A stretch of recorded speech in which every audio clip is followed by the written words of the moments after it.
Hoje nós leremos os capítulos 16, 17 e 18 de Juízes. Certa vez, Sansão foi a Gaza, viu ali uma prostituta e passou a noite com ela. Disseram ao povo de Gaza: Sansão está aqui. Então, cercaram o local e ficaram à espera dele a noite toda junto à porta da cidade. Não se moveram a noite inteira, dizendo: ao amanhecer o mataremos. Sansão, porém, ficou deitado só até a meia-noite. Levantou-se, agarrou firme a porta da cidade com os 2 batentes e os arrancou com tranco e tudo nos ombros, e o levou ao topo da colina que fica defronte de Hebrom. Depois dessas coisas, ele se apaixonou por uma mulher do vale de Soreque chamada Dalila. Os líderes dos filisteus foram dizer a ela: veja se você consegue induzi-lo a mostrar-lhe o segredo da sua grande força e como poderemos dominá-lo, para que o amarremos e o subjuguemos. Cada um de nós dará a você 13 quilos de prata. Disse, pois, Dalila a Sansão: conte-me, por favor, de onde vem a sua grande força e como você pode ser amarrado e subjugado. Respondeu-lhe Sansão: se alguém me amarrar com 7 tiras de couro ainda úmidas, ficarei tão fraco quanto qualquer outro homem. Então os líderes dos filisteus trouxeram a ela 7 tiras de couro ainda úmidas, e Dalila o amarrou com elas. Tendo homens escondidos no quarto, ela o chamou: Sansão, os filisteus o estão atacando. Mas ele arrebentou as tiras de couro como se fosse um fio de estopa posto perto do fogo. Assim não se descobriu de onde vinha a sua força. Disse Dalila a Sansão: você me fez de boba, mentiu para mim. Agora conte-me, por favor, como você pode ser amarrado?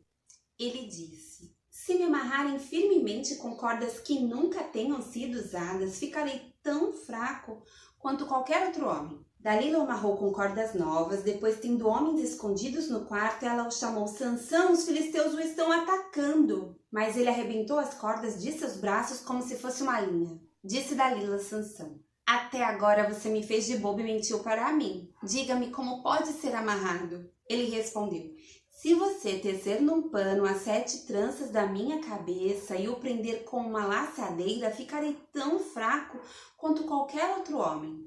Assim, enquanto ele dormia, Dalila teceu as 7 tranças da sua cabeça num pano e o prendeu com a laçadeira. Novamente ela o chamou: Sansão, os filisteus o estão atacando. Ele despertou do sono e arrancou as laçadeiras e o tear com os fios. Então ela lhe disse: como você pode dizer que me ama se não confia em mim? Esta é a 3ª vez que você me faz de bobo e não me contou o segredo da sua grande força.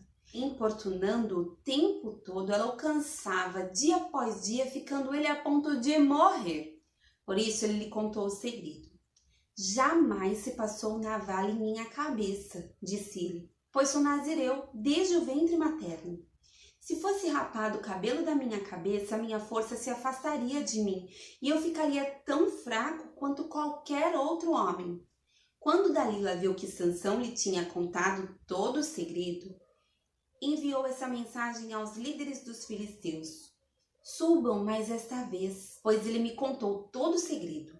Os líderes dos filisteus voltaram a ela levando a prata. Fazendo-o dormir no seu colo, ela chamou um homem para cortar as 7 tranças do cabelo dele e assim começou a subjugá-lo, e a sua força o deixou. Então ela chamou: Sansão, os filisteus o estão atacando. Ele acordou do sono e pensou: sairei como antes e me livrarei. Mas não sabia que o Senhor o tinha deixado. Os filisteus o prenderam, furaram os seus olhos e o levaram para Gaza. Prenderam-no com algemas de bronze e o puseram a girar um moinho na prisão. Mas logo o cabelo da sua cabeça começou a crescer de novo. Os líderes dos filisteus se reuniram para oferecer um grande sacrifício ao seu deus Dagom e para festejar, comemorando sua vitória, diziam: o nosso Deus entregou o nosso inimigo Sansão em nossas mãos. Quando o povo viu, louvou ao seu Deus: o nosso Deus nos entregou o nosso inimigo, o devastador da nossa terra, aquele que multiplicava os nossos mortos. Com o coração cheio de alegria, gritaram: tragam-nos Sansão para nos divertir. E mandaram trazer Sansão da prisão, e ele os divertia. Quando o puseram entre as colunas, Sansão disse ao jovem que o guiava pela mão: ponha-me onde eu possa palpar as colunas que sustentam o templo, para que eu me apoie nelas. Homens e mulheres entravam no templo, todos os líderes dos filisteus estavam presentes e no alto, na galeria, havia cerca de 3.000 homens e mulheres vendo Sansão que os divertia. Então Sansão orou ao Senhor. Ó soberano Senhor, lembra-te de mim. Ó Deus, eu te suplico, dá-me forças mais uma vez e faze com que eu me vingue dos filisteus por causa dos meus 2 olhos. Então Sansão forçou as 2 colunas centrais sobre as quais o templo se firmava, apoiando-se nelas, tendo a mão direita numa coluna e a esquerda na outra. Disse: que eu morra com os filisteus. Em seguida, ele as empurrou com toda a força e o templo desabou sobre os líderes e sobre todo o povo que ali estava. Assim, na sua morte, Sansão matou mais homens do que em toda a sua vida. Foram então seus irmãos e toda a família do seu pai para buscá-lo. Trouxeram-o e o sepultaram entre Zorá e Estaol, no túmulo de Manoá, seu pai. Sansão liderou Israel durante 20 anos. Havia um homem chamado Mica, dos montes de Efraim, que disse certa vez à sua mãe: os 13 quilos de prata que lhe foram roubados e pelos quais eu a ouvi pronunciar uma maldição, na verdade a prata está comigo. Eu a peguei. Disse-lhe sua mãe: o Senhor o abençoe, meu filho. Quando ele devolveu os 13 quilos de prata à mãe, ela disse: consagro solenemente a minha prata ao Senhor para que meu filho faça uma imagem esculpida e um ídolo de metal. Eu a devolvo a você. Mas ele devolveu a prata à sua mãe e ela separou 2,4 kg e o deu a um ourives, que deles fez a imagem e o ídolo. E estes foram postos na casa de Mica. Ora, esse homem Mica possuía um santuário, fez um manto sacerdotal e alguns ídolos da família e pôs um dos seus filhos como seu sacerdote. Naquela época não havia rei em Israel e cada um fazia o que lhe parecia certo. Um jovem levita de Belém de Judá, procedente do clã de Judá, saiu daquela cidade em busca de outro lugar para morar. Em sua viagem, chegou à casa de Mica, nos montes de Efraim. Mica lhe perguntou: de onde você vem? Sou levita de Belém de Judá, respondeu ele. Estou procurando um lugar para morar.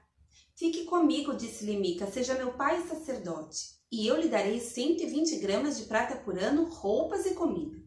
O jovem levita concordou em ficar com Mica e tornou-se como um dos seus filhos. Mica acolheu o levita e o jovem se tornou seu sacerdote e ficou morando em sua casa. E Mica disse: agora sei que o Senhor me tratará com bondade, pois esse levita se tornou meu sacerdote. Naquela época não havia rei em Israel e a tribo de Dan estava procurando um local onde estabelecer-se, pois ainda não tinha recebido herança entre as tribos de Israel. Então enviaram 5 guerreiros de Zorá e de Estaol para espionarem a terra e explorá-la. Esses homens representavam todos os clãs da tribo. Disseram-lhes: vão, explorem a terra. Os homens chegaram aos montes de Efraim e foram à casa de Mica, onde passaram a noite. Quando estavam perto da casa de Mica, reconheceram a voz do jovem levita. Aproximaram-se e lhe perguntaram: quem trouxe para cá? O que você está fazendo neste lugar? Por que você está aqui? O jovem lhes contou o que Mica fizera por ele e disse: ele me contratou e eu sou seu sacerdote. Então eles lhe pediram: pergunte a Deus se a nossa viagem será bem-sucedida. O sacerdote lhes respondeu: vão em paz, sua viagem tem a aprovação do Senhor. Os 5 homens partiram e chegaram a Laís, onde viram que o povo vivia em segurança, como os sidônios, despreocupado e tranquilo, e gozava prosperidade, pois a sua terra não lhe deixava faltar nada. Viram também que o povo vivia longe dos sidônios e não tinha relações com nenhum outro povo. Quando voltaram a Zorá e Estaol, seus irmãos lhe perguntaram: o que descobriram? Eles responderam: vamos atacá-lo. Vimos que a terra é muito boa. Vocês vão ficar aí sem fazer nada? Não hesitem em ir apossar-se dela. Chegando lá, vocês encontrarão um povo despreocupado e uma terra espaçosa que Deus pôs nas mãos de vocês. Terra onde não falta coisa alguma. Então 600 homens da tribo de Dan partiram de Zorá e de Estaol armados para a guerra. Na viagem, armaram acampamento perto de Kiriat Jearim, em Judá. É por isso que até hoje o local a oeste de Kiriat Jearim é chamado de Maané Dan. Dali foram para os montes de Efraim e chegaram à casa de Mica. Os 5 homens que haviam espionado a terra de Laís disseram a seus irmãos: vocês sabiam que numa dessas casas há um manto sacerdotal, ídolos da família, uma imagem esculpida e um ídolo de metal? Agora vocês sabem o que devem fazer. Então, eles se aproximaram e foram à casa do jovem levita, a casa de Mica, e o saudaram. Os 600 homens de Dan, armados para a guerra, ficaram junto à porta. Os 5 homens que haviam espionado a terra entraram e apanharam a imagem, o manto sacerdotal, os ídolos da família e o ídolo de metal, enquanto o sacerdote e os 600 homens armados permaneciam à porta. Quando os homens entraram na casa de Mica e apanharam a imagem, o manto sacerdotal, os ídolos da família e o ídolo de metal, o sacerdote lhes perguntou: o que é que vocês estão fazendo? Eles lhe responderam: silêncio, não diga nada, venha conosco. E seja nosso pai sacerdote. Não será melhor para você servir como sacerdote uma tribo e um clã de Israel do que apenas a família de um só homem? Então o sacerdote se alegrou, apanhou o manto sacerdotal, os ídolos da família, a imagem esculpida e se juntou à tropa. Pondo seus filhos, os seus animais e os seus bens na frente deles, partiram de volta. Quando já estavam a certa distância da casa, os homens que moravam perto de Mica foram convocados e alcançaram os homens de Dan. Como vinham gritando atrás deles, estes se voltaram e perguntaram a Mica: qual o seu problema? Por que convocou seus homens para lutar? Ele respondeu: vocês estão levando embora os deuses que eu fiz e o meu sacerdote. O que me sobrou? Como é que ainda podem perguntar qual é o seu problema? Os homens de Dan responderam: não discuta conosco, senão alguns homens de temperamento violento atacarão, e você e a sua família perderão a vida. E assim os homens de Dan seguiram seu caminho. Vendo que eles eram fortes demais para ele, Mica virou-se e voltou para casa. Os homens de Dan levaram o que Mica fizera, e o seu sacerdote foram para Laís, lugar de um povo pacífico e despreocupado. Eles mataram todos a fio da espada e queimaram a sua cidade. Não houve quem os livrasse, pois viviam longe de Sidom e não tinham relações com nenhum outro povo. A cidade ficava num vale que se estende até Bet-Reob. Os homens de Dan reconstruíram a cidade e se estabeleceram nela. Deram à cidade anteriormente chamada Laís o nome de Dan, em homenagem ao seu antepassado Dan, filho de Israel. Eles levantaram para si o ídolo, e Jonatas, filho de Gerson, neto de Moisés, e os seus filhos foram sacerdotes da tribo de Dan até que o povo foi para o exílio. Ficaram com o ídolo feito por Mica durante todo o tempo em que o santuário de Deus esteve em Siló.